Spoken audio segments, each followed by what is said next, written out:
Selamat siang Tribuners dan netizen dimanapun berada. Jumpa lagi dengan saya Lisma di acara Bincang Kesehatan yang hadir di YouTube Tribun Sumsel dan Sriwijaya Post. Hari ini kita spesial karena live di 3 akun. Yang pertama di akun IG-nya dokter tamu kita yaitu Dr. Rizwan Hasan, kemudian juga live di promosi Tribun Sumsel serta live di TikTok Sriwijaya Post.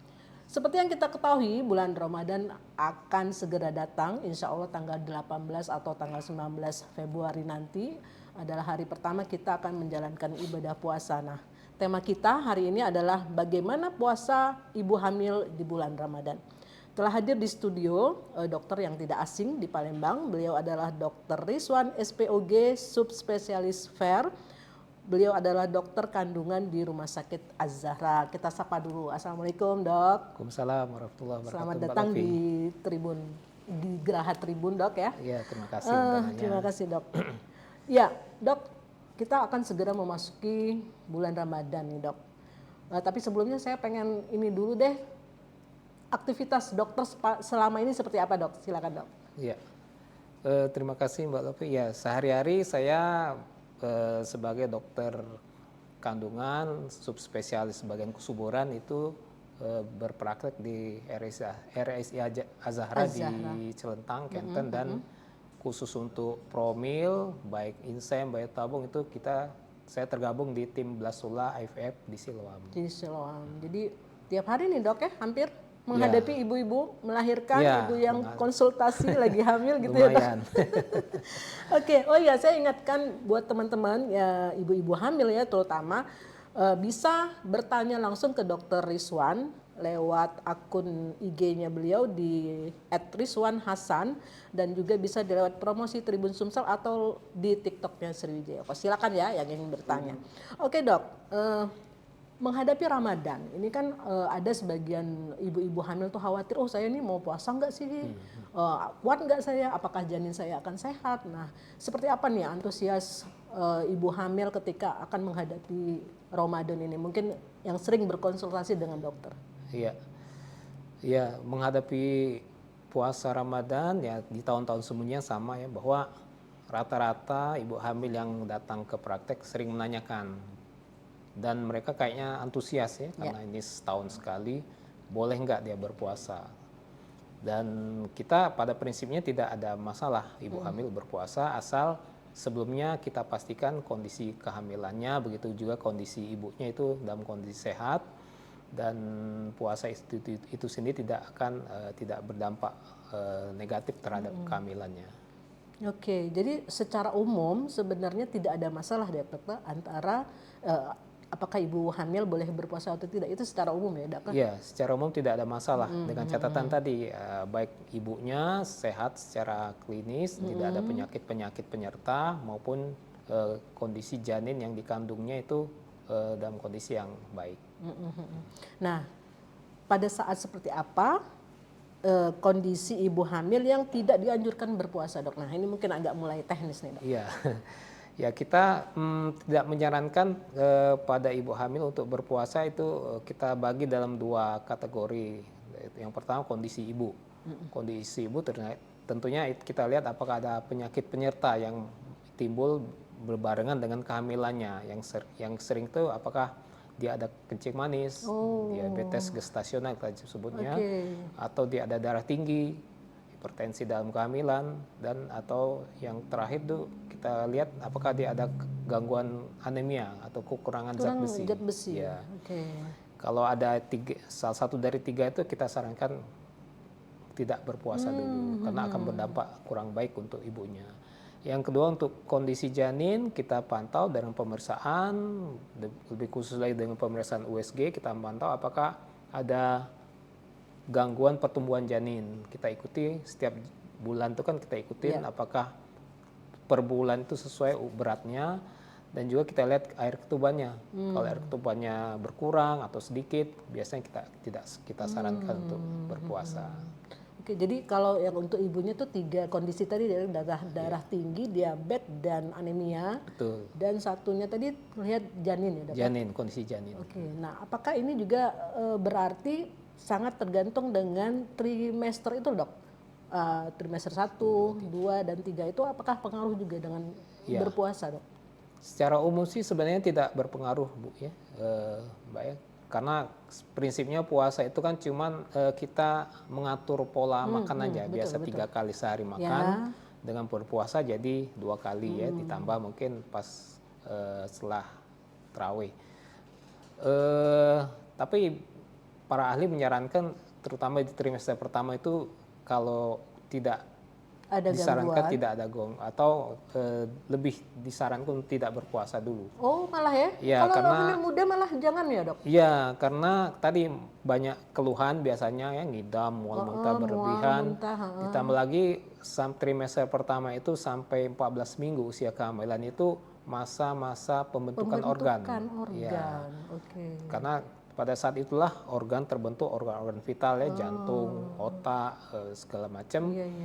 Dikhawatirkan apabila dia berpuasa akan mengganggu nutrisi yang akan membantu pertumbuhan organ tadi. Oke. Makanya untuk trimester pertama, kalaupun ibunya betul-betul pengen puasa, kita harus benar-benar selektif. Kita pastikan dengan pola makan dan waktu yang pas, yang sesuai untuk kebutuhan kehamilannya. Ya. Kalau trimester kedua nih dok, aman? Trimester kedua lebih aman. Yang lebih aman lagi trimester ketiga. Oh justru? Ya, karena organ sudah terbentuk sempurna, dia tinggal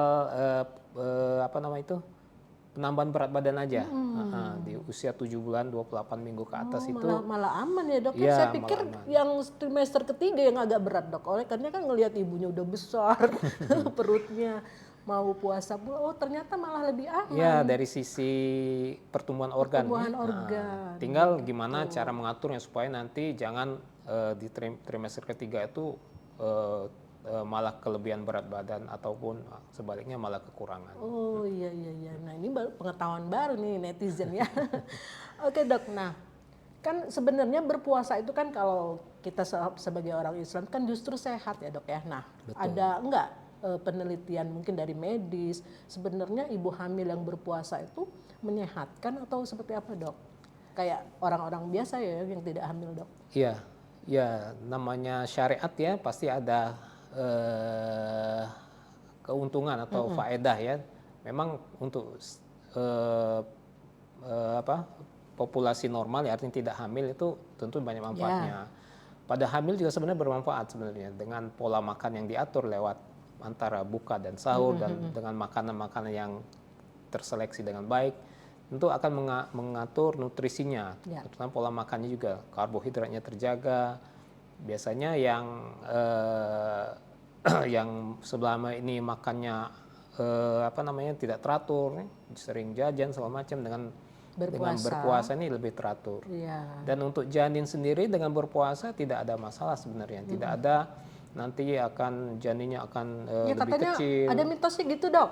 Janin kecil enggak ya? Enggak. Mitos berarti yang katanya nanti janinnya kecil ya, asal asupan kalorinya cukup selama puasa itu 200 sampai 300 kilokalori per minggu.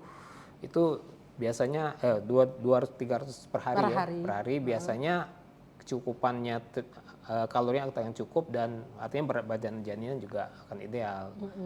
Ya, dan tidak ada nanti air ketubannya nanti kering, tidak. Selagi tidak ada keluar pecah ketuban. Mitos lain juga. Enggak, dok.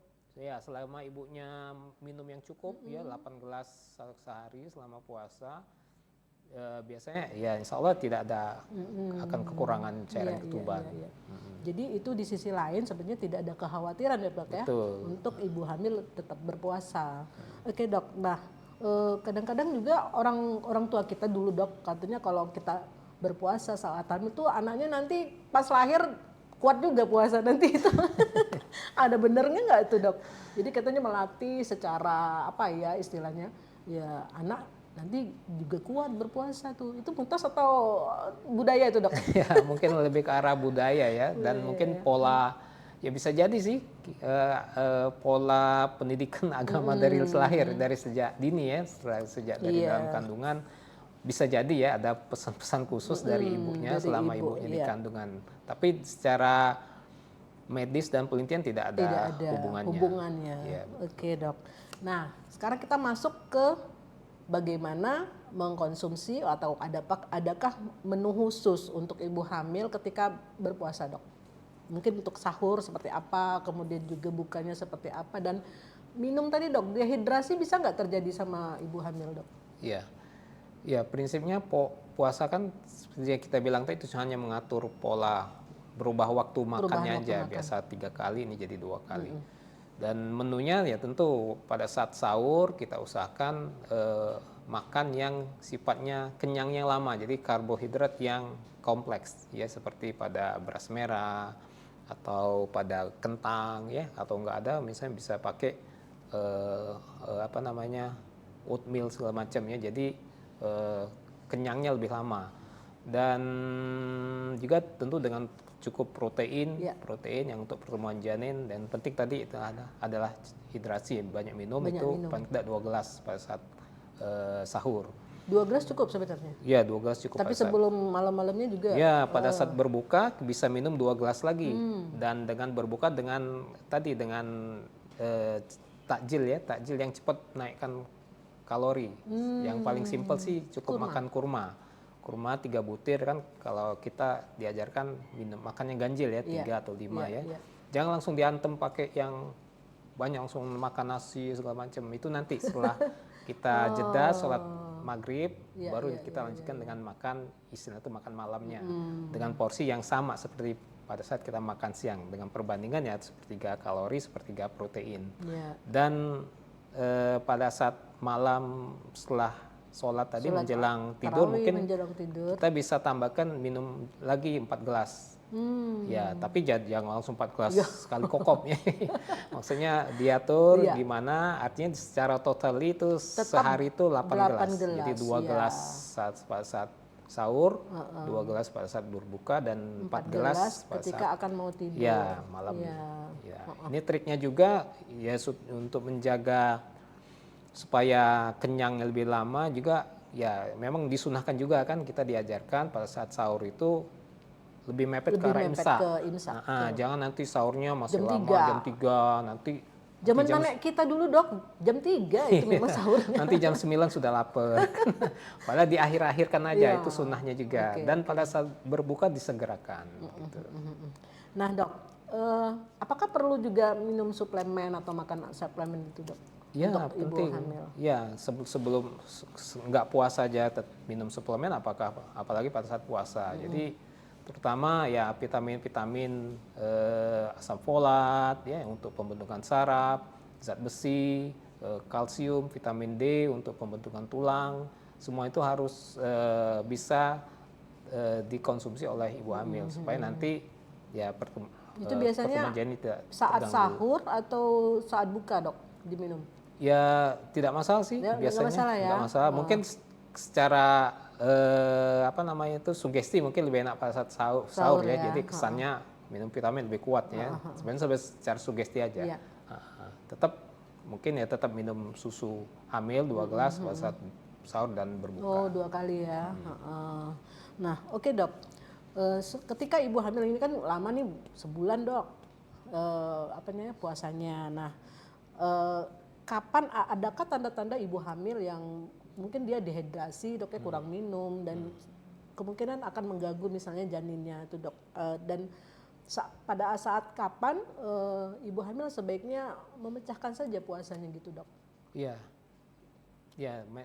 yang penting pada puasanya harus kita perhatikan adalah hidrasi ya. Kita harus aware dengan tanda-tanda dehidrasi di tubuh kita ya, karena apalagi pada kondisi ibu hamil. Jadi apabila terasa ibu hamil itu pada saat puasa merasa badan tambah lemes, ya, haus, mulut kering, ditambah pusing, dan pada saat kita lihat, kita tanya gimana frekuensi buang air kecilnya ternyata berkurang, ya. Terus kita tanya air kencingnya gimana, lebih cenderung ke arah pekat, kayak air teh ya, itu tanda-tanda dehidrasi. Itu sebaiknya dipecahkan, di stop puasanya karena itu akan berisiko tadi bisa sampai sinkop, bisa pingsan. Jadi itu tanda-tanda yang aware yang ibu harus Mungkin itu arahnya anemia ya dibatalkan. dok, atau enggak? Lebih ke arah kekurangan cairan, Kekurangan dehidrasi. cairan. Ya, kekurangan ini juga efeknya bisa bikin kontraksi juga. Karena kurang cairan akan memicu darah, hormon kita akan mempertahankan cairan yang dalam tubuh. Nah, hormon ini kerjanya mirip seperti hormon yang bikin kontraksi.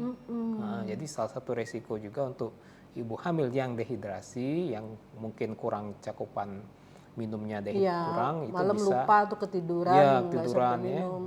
bisa risiko untuk jadinya kontraksi. Kalau kontraksi dini kan usia di bawah 37 minggu bisa risiko untuk prematur. Oh iya. Jadi jangan memaksakan diri juga ya dok. Betul. Melihat secara detil, lihat kondisi badan gitu ya dok ya. Jadi kadang-kadang nih ada rasa bersalah dok. Misalnya, nggak enak, nggak puasa, rasa berdosa gitu. Mungkin saya mengalami dok ya. Ya ngelihat orang puasa, padahal kita tuh sehat kok. Ternyata nggak puasa itu juga gangguan agak-agak mental agak ini ya dok ya. Gimana tuh dok? Ya sebenarnya agama kita kan sudah ada solusinya kan. Kalau memang puasa ini jadinya membahayakan dalam kondisi baik itu ibu maupun janinnya, ya sebaiknya tidak berpuasa. Nanti diganti ya, di rukhsah ada keringanan, baik itu dengan cara bayar fidyah atau dikodok di bulan berikutnya. Ya, jadi nggak perlu khawatir Iya, sebenarnya. nggak perlu khawatir sih, insya Allah ya Allah tahulah. Yang penting ibunya sehat, janinnya juga sehat dok ya. Nah, kemudian tadi udah berpuasa dok, udah sahur, kemudian menjaga dehidrasi tadi, menjaga asupan cairan. Nah, adakah aktivitas yang perlu dibatasi dok oleh ibu hamil ketika berpuasa? Iya. Aktivitas ya terutama yang aktivitas berat ya, olahraga terlalu berlebihan misalnya ya. Ya biasanya mungkin olahraga cukup jalan aja, aktivitas fisik yang berlebihan karena semua itu akan menguras kalori dan begitu juga apalagi sampai keringat berlebihan ya, itu dihindari. Jadi yang ringan-ringan aja lah, menyesuaikan. Kita aja yang sehat kadang-kadang ya ngurangi sendiri otomatis kan mikir pasti nanti tidak kuat. Oke, ya itu kembali lagi kepada kondisi tubuh masing-masing ya dok. Kalau setiap orang tuh berbeda-beda ya dok ya. Oke, kita mau tanya dulu nih, adakah pertanyaan yang masuk di ini kita? Oke, ya sambil kita menunggu, saya pengen tahu juga dok, bagaimana pandangan dokter tentang keseimbangan antara ibadah puasa dan keselamatan ibu serta janin. Tadi sebenarnya udah disinggung, sebenarnya lillahi ta'ala aja. Nah, tapi mungkin boleh ditegaskan. Iya, ya yang penting seimbang ya, bahwa jangan memaksakan diri untuk mengejar pahala ya dengan berpuasa, tapi mengabaikan kondisi fisik dan janin yang dikandungnya. Tetap seimbang.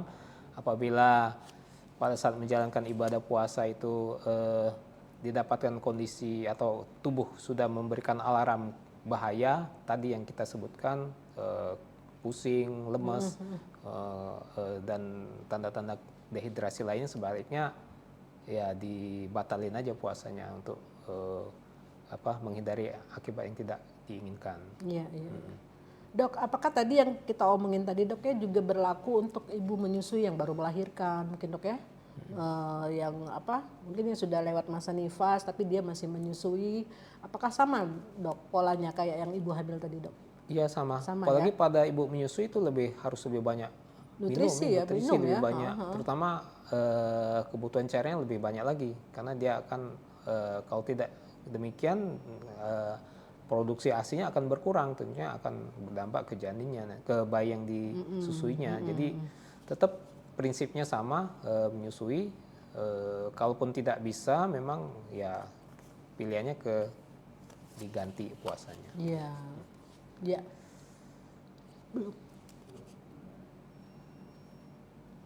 Oke, kita masih menunggu pertanyaan-pertanyaan yang masuk dari mungkin followernya Dr. Rizwan ya, yang ingin bertanya langsung, mumpung Dr. Rizwannya live nih. Oke dok, nah tadi kalau misalnya ibu berpuasa ya dok ya, dan kemudian di tengah jalan mungkin tadi tidak kuat segala macam dok ya, apakah perlu datang ke dokter untuk konsultasi segitu dok?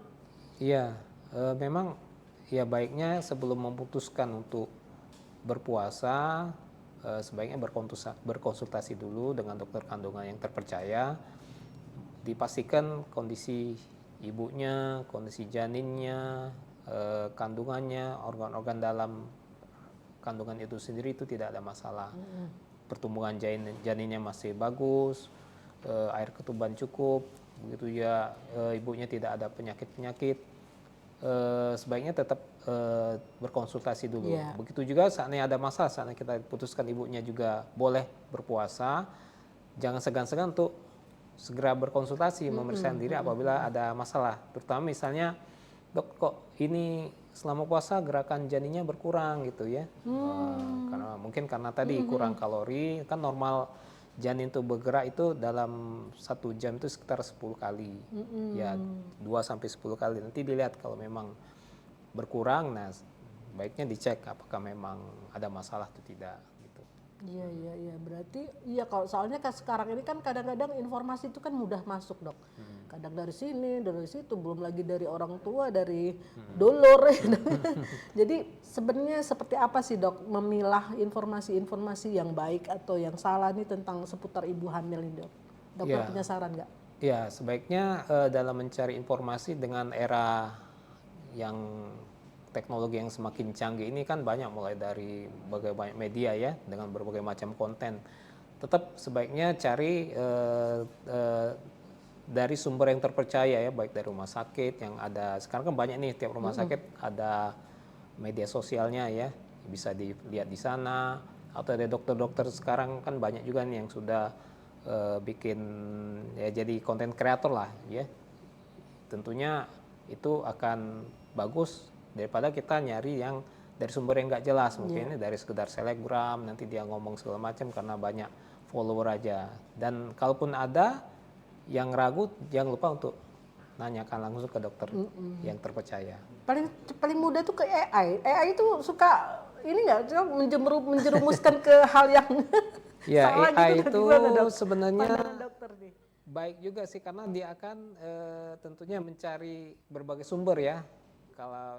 Kalau AI-nya baik kan dia akan banyak mencari referensi dari jurnal-jurnal, tentunya bukan dari konten-konten yang nggak jelas. Jadi bisa jadi pertimbangan juga untuk mencari informasi dari situ. Iya, paling cepat tuh nyari di AI. Itu pertanyaan yang mungkin yang mudah aja ya dok ya. Oke, kita masih menunggu ada sedikit ini nih gangguan teknis. Mungkin pertanyaannya kita baca manual aja nih ya, ada nggak? Bisa saya baca lewat handphone siapa gitu boleh? Nah, udah muncul lagi nih, alhamdulillah. Udah muncul. Nah, oke. Ini dokter ada pertanyaan dari Jembrengin. Dok, selamat siang dokter. Saya Yusuf dari Perumnas. Izin bertanya waktu yang baik untuk ibu hamil berolahraga kapan ya dan waktunya berapa lama? Terima kasih dok. Nah ini kan memang harus tetap olahraga dok walaupun puasa. Silakan dok. Iya, terima kasih ibu. Dari Jembrengin dok. Jembrengin ya. Bapak nih kayaknya. Bapaknya Yusuf, Pak Yusuf. Ya. Oh berarti bapak ini istrinya ya, mungkin biasa olahraga sama istrinya ya.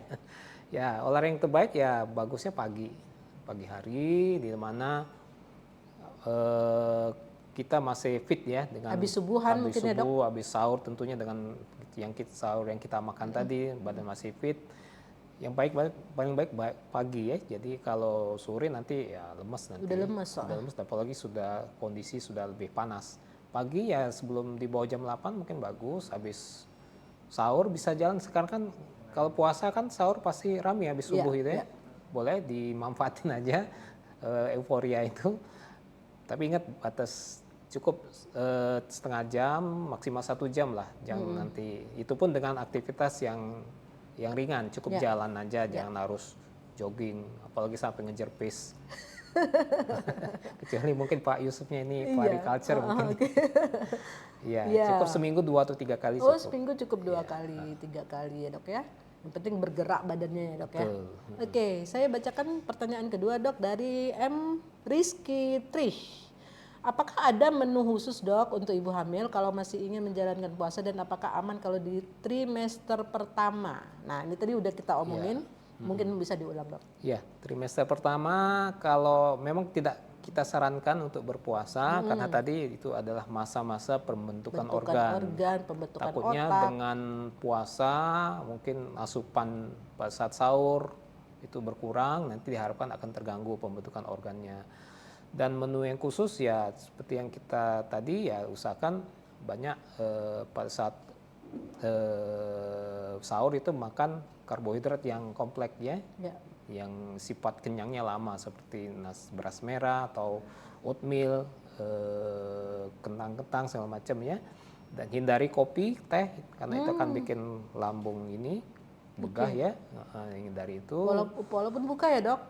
Ya. Es gimana dok? Minum es? Es pada saat berbuka tidak disarankan nih karena akan bikin kembung. Apalagi kalau esnya manis ya. Terus katanya es bikin bayi besar ya dok, benar? Kalau es yang bikin besar tuh gulanya sebenarnya. Janin. Iya, yang bikin besar tuh gulanya, bukan esnya. Bukan esnya. Kalau es air tawar gini kasih es yang nggak akan besar.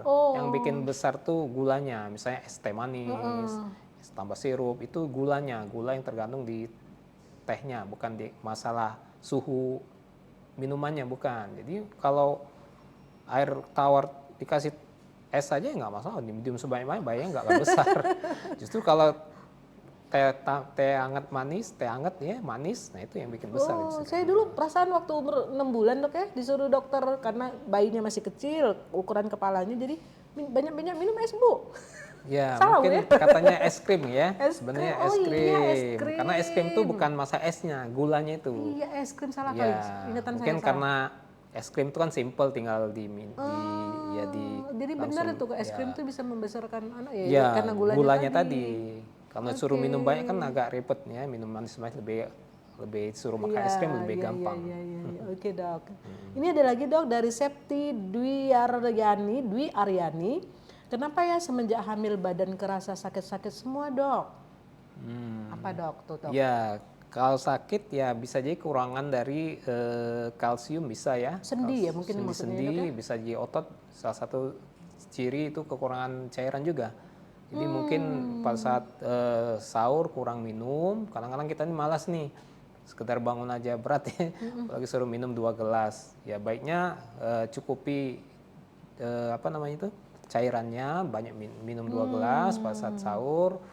Dan ya tentunya dengan makan-makan yang kita anjurkan tadi. Ya, itu ya Mbak Septi ya. Jadi mungkin karena kurang cairan ya menyebabkan sendi-sendi terasa sakit. Ini ada lagi dok Usman Wela Alnaya. Dok, buat ibu hamil tidur saat puasa itu ada pantangan enggak sih dok? Ataukah ada rentang waktu khusus buat ibu hamil agar tidurnya kali nyenyak gitu kali ya dok ya? Ini ada agak terpotong pertanyaannya. Silakan dok. Iya, ya tidak ada pantangannya pada saat tidur. Ya secara aktivitas rutin aja sebelum puasa juga ya tidur juga. Maksudnya ini mungkin habis subuh tidur lagi kan kata orang nggak boleh dok. Tapi kalau ngantuk gimana dok? Ya silakan ya karena mungkin tidak terbiasa pada saat bangun jam 3 ya. Ya tetap, tapi jangan terlalu banyak tidurnya, nanti kan tadi bisa jadi efeknya ke badan sakit-sakit karena kurang gerak. Jadi ya tidur ya diatur aja, jangan terlalu berlebihan juga karena akan bikin badan tambah lemes. Dan waktunya ya bisa diatur, bisa yang paling enak itu kan tidur waktu siang ya. Ya di atas jam 1 menjelang. Gak bisa juga tidur dok, perut lapar. Oke, ini mungkin bisa menjawab pertanyaan Pak Usman tadi ya. Pertanyaan berikutnya dari Restiana 3852. Kalau puasa ganggu nutrisi buat janinnya enggak dok? Kalau puasa ganggu nutrisi enggak buat janinnya dok? Nah, tadi udah kita bahas. Iya, puasa ya selagi cukup nutrisinya pada saat buka, sahur maupun berbuka sebenarnya tidak mengganggu. Asal tadi tidak ada masalah dari ibunya tidak ada penyakit penyerta misalnya hipertensi atau kencing manis. Kalau normal aja tidak akan Tidak terganggu. ganggu. Asal tadi ya sahurnya bagus, menunya tercukupi gitu ya Iya dok ya. betul, tentu dengan suplemen ya, vitamin-vitamin dari dokternya yang biasa kita berikan yang mengandung asam folat, omega 3, vitamin D, kalsium dan zat besi itu tetap dikonsumsi. Ya, itu penting tadi kata dokter untuk trimester awal itu yang mesti konsultasi dulu sama dokter kandungannya ya dok ya. Iya. Oke, kalau ada pertanyaan akan tetap kita tunggu. Dok, ini mungkin udah di penghujung-penghujung ke acara kita nih dok. Apa pesan dokter untuk ibu hamil yang ingin tetap menjalankan puasa dengan aman? Mungkin kesimpulan dari awal kita diskusi tadi dok. Iya. Puasa itu sebenarnya aman, tapi tetap jangan lupa untuk berkonsultasi dulu dengan dokter kandungan, apakah ibu yang bersangkutan itu aman untuk berpuasa. Kita lihat kondisi ibu dan janinnya. Dan tetap memperhatikan pola makan yang dianjurkan. Makan tetap dalam 3 kali, cuma diatur buka sahur buka dengan malam sebelum tidur, dengan minum atau hidrasi yang cukup, 8 gelas minimal 1 hari. Dan tentu dengan memperhatikan juga kondisi badan. Apabila ada tanda-tanda badan tidak fit ya dengan berpuasa, yang tadi kecapean, tanda-tanda dehidrasi terutama, itu sebaiknya dibatalkan puasanya. Ya, mudah-mudahan ini membantu ya buat ibu-ibu hamil dalam menyambut bulan Ramadan yang sebentar lagi kita jelang. Kita masih tunggu apakah ada pertanyaan lanjutan. Oke, ini ada satu lagi pertanyaan dok. Mungkin ini yang terakhir ya. Dok, kalau semisal ibu hamil yang berpuasa itu sudah ketahuan kalau dia hamil kembar, itu gimana dok? Apakah riskan kalau dia puasa? Ini dari Mukti Ali @19. Ini kayaknya kembar. Kembar ya. Ya, kembar ya tentunya lebih berat kayaknya lebih dok, berat ya. Biasanya akan kita hitung kebutuhan kalorinya juga akan lebih tambah. Kita bertambah, minum cairan juga lebih banyak gitu. Tidak double akan, ya? Tidak mengurangi, tidak artinya dia boleh berpuasa tentu dengan nutrisi yang lebih banyak lagi. Banyak. Ya. Resiko punya anak kembar. Iya. Tapi itu perlu Konsultasikan. konsultasi dan dipastikan karena kembar ini kadang-kadang syukur-syukur karena dua janin ini bisa seimbang. Kadang-kadang ada satu yang kalah. Rebutan. Ya, rebutan. Jadi ada satu yang kecil. Besar, ada yang kecil. Kalau memang ada satu yang kecil, kita tidak sarankan untuk puasa. Oh, begitu dok. Itu bisa dilihat dari USG dok Ya, ya? Ukuran USG. Kepala ya? Ukuran kepala, lingkar perut, tulang paha dan segala macam. Nah, ini berarti harus benar-benar dikonsultasikan ya buat teman-teman ibu hamil yang mengandung bayi janin kembar ya dok ya. Oke, sepertinya kita udah di penghujung acara dan mungkin imbauan lagi mungkin dari dokter kepada netizen, kepada ibu-ibu hamil, pesan yang mungkin bisa kita selalu ingat ketika akan menghadapi puasa. Silakan dok. Ya, pesannya ya silakan ibu hamil menjalankan ibadah puasa, tapi tentunya jangan lupa untuk berkonsultasi ke dokter kandungan. Puasa itu aman selagi kita mengikuti pola makan yang sesuai dan tentunya dengan pengawasan dokter yang terpercaya. Oke, terima kasih Dr. Rizwan atas kedatangannya di studio. Oke, sama-sama Mbak Lopi. Mudah-mudahan puasa kita tahun ini lancar. Amin, amin. Dan ibu-ibu hamil juga dapat menjalannya dengan sehat, janinnya selamat sampai pada hari H melahirkan nanti. Demikian acara kita Bincang Kesehatan yang live hari ini di IG-nya dokter dan juga di Tribun dan Sriwijaya Pos. Wassalamualaikum warahmatullahi wabarakatuh. Waalaikumsalam.